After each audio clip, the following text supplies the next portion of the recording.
Hello friend, Bihar BSc centre में आपका स्वागत है। तो फ्रेंड्स, आज क्वेश्चन नंबर 66 से स्टार्ट होगा, क्योंकि इससे पहले हो चुका है। चैप्टर वाइज हो रहा है, पॉलिटिकल साइंस कंप्लीट करवाया जाएगा। तो चलिए आज का क्वेश्चन हम बिना टाइम वेस्ट किए हुए स्टार्ट करते हैं। क्वेश्चन नंबर 66, जो कि बिहार शिक्षक भर्ती और बीपीएससी के लिए है। आप कोई भी एग्ज़ाम दे रहे हैं, जहाँ भी पॉलिटिकल साइंस आता है यहीं से आएगा, क्योंकि इसमें चैप्टर वाइज एक भी क्वेश्चन बिना छोड़े हुए करवाया जा रहा है। तो देखिए फ्रेंड, यूपीपीसीए 2013 में, एसएससी 2013 में, यानी कोई भी एग्ज़ाम हो तो आप इसे पूरा कंप्लीट ज़रूर देखिएगा। क्वेश्चन नंबर 66, संविधान पांडुलेखन समिति का निम्नलिखित में से कौन सदस्य नहीं था? तो संविधान सभा जो तैयार किया जा रहा था, तो कौन सदस्य नहीं थे? तो जवाहरलाल नेहरू सदस्य नहीं थे, के.एम. मुंशी सदस्य थे, मोहम्मद सादुल्लाह सदस्य थे और ए.के. अय्यर भी सदस्य थे। चलते हैं नेक्स्ट पे।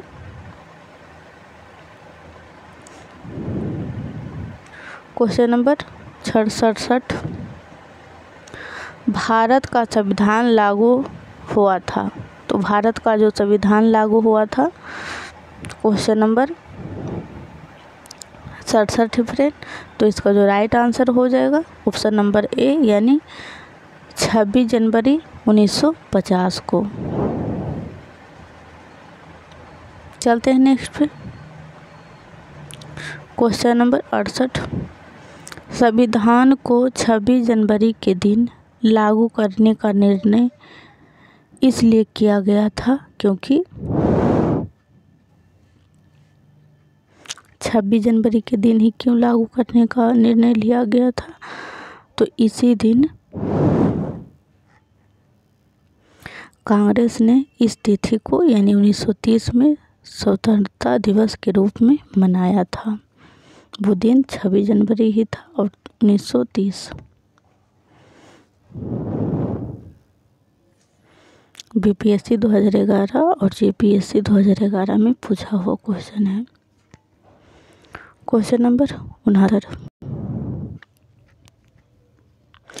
इस चैप्टर संविधान सभा का लास्ट ये क्वेश्चन है। भारतीय संविधान सभा में महिला सदस्यों की कुल संख्या कितनी थी? तो महिला सदस्य जो थी वो 15 थी। यहाँ 15 लिखा हुआ है। अब एंट्री करते हैं तीसरा लेक्चर में। चैप्टर का नाम है संविधान की प्रस्तावना।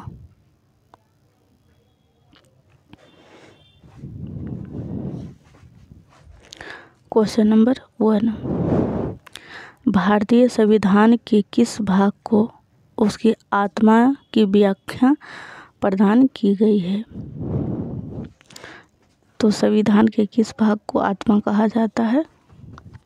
तो इसका राइट ये हो जाएगा ऑप्शन नंबर, प्रस्तावना को भारतीय संविधान की आत्मा कहा जाता है। फ्रेंड्स, अगर चैनल पे पहली बार आए हैं तो चैनल को ज़रूर सब्सक्राइब कर लें और बेल आइकन भी दबा लें, क्योंकि जब भी हम वीडियो अपलोड करें तो आपको नोटिफिकेशन मिल सके। चलते हैं नेक्स्ट पे। क्वेश्चन नंबर 2, संविधान निर्माताओं ने किस पर विशेष ध्यान दिया था? तो इसका जो राइट आंसर हो जाएगा ए, ऑप्शन नंबर, यानी प्रस्तावना पर विशेष ध्यान दिया गया था। संविधान का अगर आईना आप कह सकते हैं तो वो प्रस्तावना ही है। चलते हैं नेक्स्ट पे। फ्रेंड्स, यहाँ 2 और क्वेश्चन नंबर 3 कहाँ गया? 1 मिनट चेक कर लेते हैं। यहाँ है फ्रेंड्स क्वेश्चन नंबर 3, भारत में जनप्रिय संप्रभुता है क्योंकि भारत के संविधान की प्रस्तावना शुरू होती है इन शब्दों से। तो भारत का जो संविधान है वो जनहित की संप्रभुता है, यानी जनता का द्वारा बनाया हुआ है।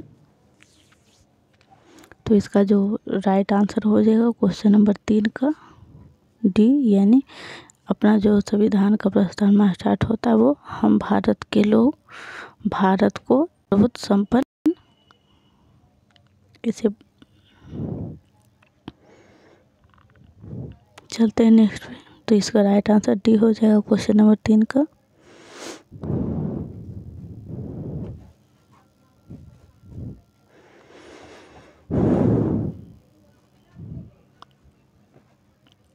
क्वेश्चन नंबर 4, भारत को गणतंत्र क्यों कहा जाता है? गणतंत्र हम 2 दिवस मनाते हैं ना, गणतंत्र दिवस और स्वतंत्रता दिवस। तो गणतंत्र दिवस क्यों कहा जाता है? तो 1 मिनट फ्रेंड्स। तो इसका जो राइट हो जाएगा आंसर डी हो जाएगा, यानी यहाँ राज्य का प्रमुख निर्धारित अवधि के लिए निर्वाचित होता है, इसीलिए अपना देश भारत जो है वो गणतंत्र है। यानी यहाँ चुनाव से राष्ट्र अध्यक्ष को चुना जाता है, यानी कि यहाँ जो बड़े पद हैं जिसे राष्ट्रपति प्रधानमंत्री, तो वो निर्वाचन के द्वारा ही आते हैं। राजतंत्र यहाँ नहीं है, जो राज्य का प्रमुख होता है कुछ अवधि के लिए आते हैं, इसीलिए हम गणतंत्र कहते हैं। चलते हैं नेक्स्ट पे क्वेश्चन नंबर 5, भारत है एक। तो भारत क्या है एक? तो भारत जो है धर्म निरपेक्ष, यानी किसी भी धर्म को नहीं मानता है, वो सभी धर्मों को समान मानता है। तो भारत जो है धर्म निरपेक्ष राष्ट्र है। चलते हैं फ्रेंड्स नेक्स्ट क्वेश्चन पे। फ्रेंड्स अगर वीडियो अच्छा लगे तो प्लीज़ लाइक ज़रूर करिएगा। क्वेश्चन नंबर 6, धर्मनिरपेक्षता का अर्थ है?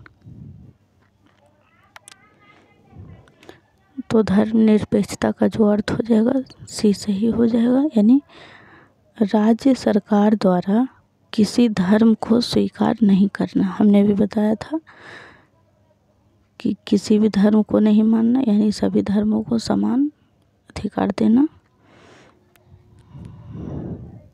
किसी के साथ भेदभाव नहीं करना। तो चलते हैं नेक्स्ट पे क्वेश्चन नंबर 7, भारत एक धर्म निरपेक्ष राज्य है, इसका मतलब है कि भारतीय राज्य,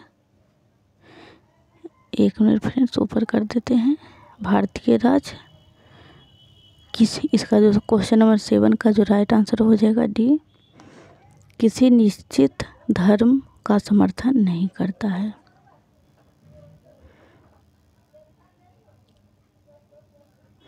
क्वेश्चन नंबर 8, गणतंत्र होता है। तो गणतंत्र होता है, क्वेश्चन नंबर 8 का जो राइट आंसर हो जाएगा वो डी हो जाएगा, राज्य जहाँ पर अध्यक्ष वंशानुगत रूप से ना हो, यानी कि वहाँ राज्य शासन नहीं हो बल्कि गणराज्य हो।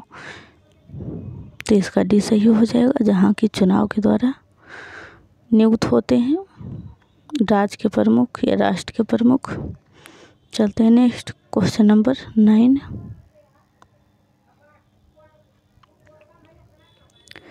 निम्नलिखित में से वे 2 शब्द कौन से हैं जिनका समावेशन 42वें संविधान संशोधन द्वारा संविधान की उद्देशिका में किया गया है? तो मतलब अलग से जोड़ा गया है, पहले जो था वो संविधान में नहीं था, 42वां संविधान संशोधन के द्वारा जोड़ा गया, उद्देशिका यानी प्रस्तावना में जोड़ा गया। तो ये 2 शब्द हैं समाजवादी और धर्मनिरपेक्ष, ये 2 शब्द को बाद में जोड़ा गया है 42वां संविधान संशोधन 1976 में। चलते हैं नेक्स्ट पे। क्वेश्चन नंबर 10, भारतीय संविधान की प्रस्तावना में भारत को किस रूप में घोषित किया गया है? तो इसका राइट सी हो जाएगा आंसर, एक प्रभुत्व संपन्न समाजवादी धर्मनिरपेक्ष और प्रजातांत्रिक गणराज्य। फ्रेंड्स, बीपीएससी 1998 में पूछा हुआ है। हमने आपको कई बार बता चुके हैं कि अगर आप इस लेक्चर को कंप्लीट देखते हैं तो फिर आपको पॉलिटिकल साइंस में एक भी क्वेश्चन छूटने वाला नहीं है, चाहे आप कोई भी एग्ज़ाम दें। लेकिन हाँ, उसके लिए आपको पूरा जितने भी क्लासेस का हो सकता है आप कंप्लीट देखें। क्वेश्चन नंबर 11, भारत एक गणतंत्र है, इसका अर्थ है? तो इसका जो अर्थ है, भारत में वंशानुगत शासन नहीं होता है।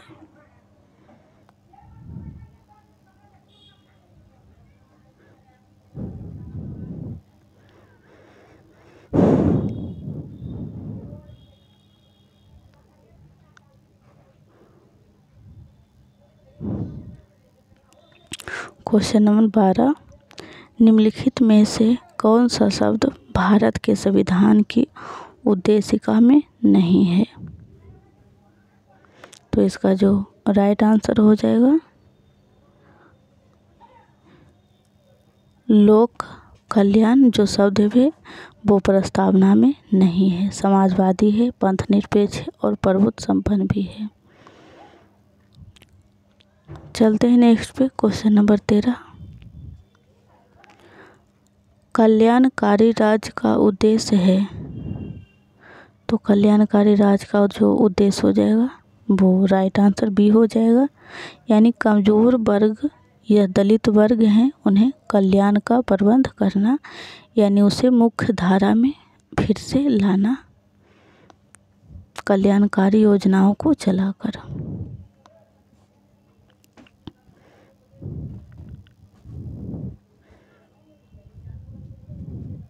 क्वेश्चन नंबर 14, भारत को एक गणराज्य मुख्य रूप से माना जाता है क्योंकि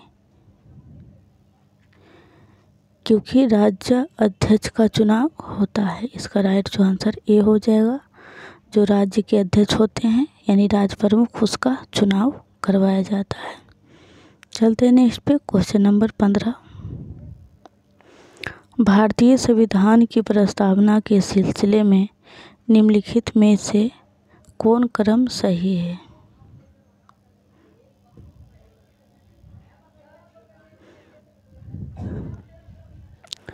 प्रस्तावना के सिलसिले में कौन सा सही है?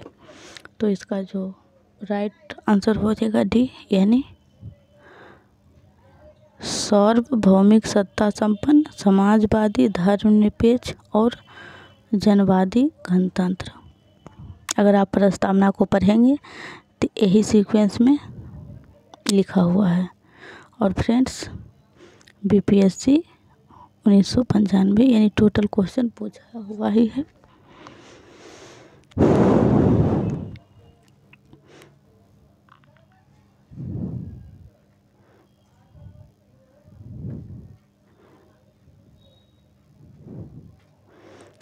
तो फ्रेंड्स, आज इतना ही रहने देते हैं, फिर मिलते हैं कल। 15 तक आज हो चुका है, कल 16 नंबर चैप्टर नंबर 3 स्टार्ट होगा।